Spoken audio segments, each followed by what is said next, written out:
Nous avons contemplé sa gloire, Jean 1,14.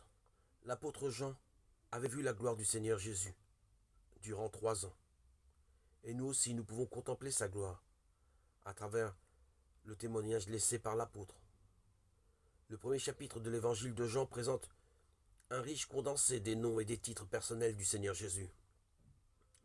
La parole, comme étant la parole, il est l'expression de toute la pensée qui est en Dieu. Au commencement était la parole, ne signifie pas que le Seigneur Jésus ait eu un commencement, mais que son existence est éternelle. Il était avec Dieu, il était Dieu. La vraie lumière, verset 9.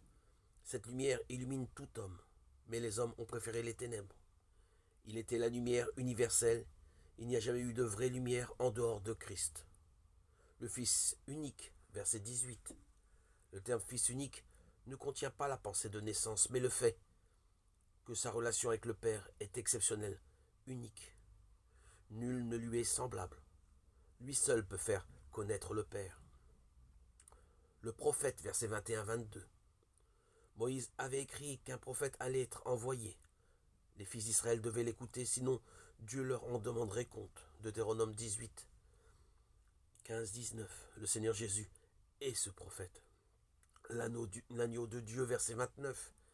Il est le véritable agneau pascal, notre Pâque. Christ a été sacrifié. 1 Corinthiens 5, 7. En effet, il a même été crucifié pendant la Pâque.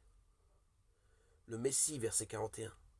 Ce terme vient de l'hébreu et signifie oint. Christ vient du grec et a la même signification.